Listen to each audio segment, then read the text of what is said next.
որ Հայաստանի Հանրապետության այսօրվա գործող սահմանադրությունը պետք է փոփոխության ենթարկվի, դա ինձ համար ակնհայտ է, բայց ես կուզենայի, որ մենք փոփոխության ենթարկվելուց հայկական սահմանադրություն ստեղծենք, որը կբացառեր արտաքին կառավարումը եւ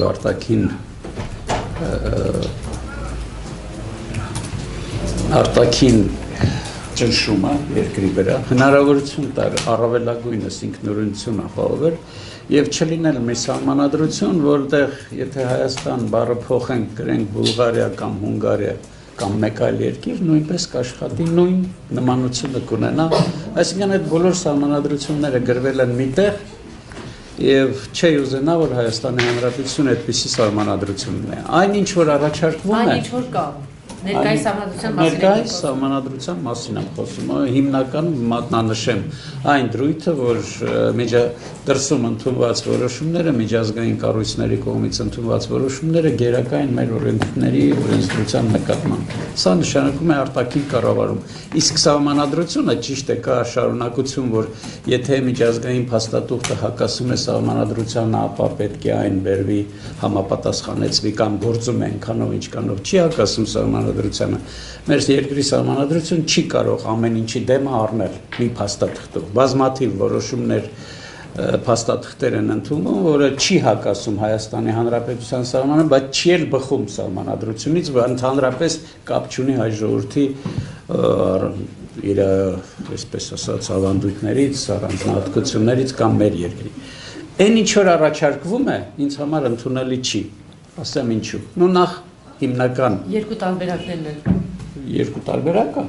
Ես մեկն եմ ուսումնասիրել այդ խոսքը։ Կիսանախագահական եւ խորհրդարանական։ Կիսանախագահականին ծանոթ չեմ։ Ես ընդհանրապես ամենասկզբից, որ եղավ հայեցակարգ,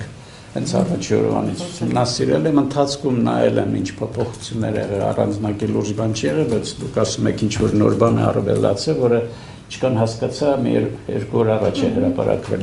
Դեռ ծանոթ չեմ, անպայման նայելու եմ, որովհետև դա ինձ շատ է հետաքրքրում, մշտապես մասնակցել եմ սահմանադրական գործընթացներին, այն ինչ որ առաջարկում է, խոսքը հիմնականում առաջինը պարլամենտական կառավարման համակարգի անցումը։ Ես գտնում եմ, որ ընդհանրապես պարլամենտական համակարգը ինքը ավելի դրական է, որովհետև կոլեկտիվ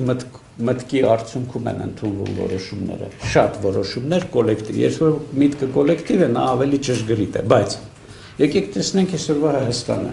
պետք է ելնենք միշտ տիրող իրավիճակից, Հայաստանը պատերազմող երկիր է, որտեղ շատ արագ պետք է որոշումներ լրջագույն որոշումներ ընդունել, խոսքը եւ Ղարաբաղի եւ աշխարհաքաղաքական էս խաչմերուկին է վերաբերվում, ուրեմն պարլամենտական հանրապետությունը հեչ ընդունելի չի պատերազմող երկրի համար։ Պարլամենտական երկիրը կարող է լինի 30-20-30%, եթե մի կուսակցություն հավաքում է, դա լավագույն ցուցանիշ է լինում։ Այսինքն կոալիցիայում կարող է մի ամիս քննարկեն, այնտեղ պատերազմ է գնում, իրենք քննարկեն։ Այսինքն օպերատիվ որոշումներ ընդունելու իմաստով պատերազմող երկրում նախագահական համակարգը միանշանակ ավելի լավ է, ավելի անվտանգ է, ավելի տարբեր բառեր կարող է կառավարել։ Սա առաջինը, երկրորդը։ Մեր երկիրը որոշում է կայացրել ԵՏՄ է գնում։ Այս տեսանկյունից էլ նայենք, ԵՏՄ-ում հավաքվում են նախագահներ, մեկ էլ վարչապետ Հայաստանի Հանրապետության, ոչ ուղղակի ընտրված երկրորդական մանդատ ունեցող, իսկ եթե մենք ուր էլ գնանք, ԵՏՄ գնանք, ԵՄ գնանք, եթե ծանրակշիռ աշխատանք չտանենք եւ փորձենք Հայաստանի շահերը ապահովել, քրտնաջան ծանր աշխատանք պետք է լինի, փոքր երկիր ենք, խոշոր այնտեղ այսպես երկրներ կան, որտեղ մենք պետք է պայքարենք մեր շահերի համար, վարչապետի խոսքը, արժեքը, ծանրակշռությունը ակնհայտ է, որ կզիջի նախագահի խոսքին։ Այսինքն սրանից ելնելով, եթե գնանք Եվրոմիություն, այնտեղ կարելի է եւ պարլամենտական լինել եւ այդ իմաստով մնաց չէր լինի, որտեղ նման երկրներ այնտեղ շատ կան։ Երբ որ գնում ենք ԵՏՄ, որտեղ բոլորը նախագահի կարգավիճակով են ներկայացված առաջի մանդատ ունեցող, ապա ակնհայտ է, որ մեր վարչապետի խոսքը այնտեղ ընդհանրապես ծանրակշռություն չունենա։ Ես կարող եմ ելի բերել բազմաթիվ փաստարկներ, ինչու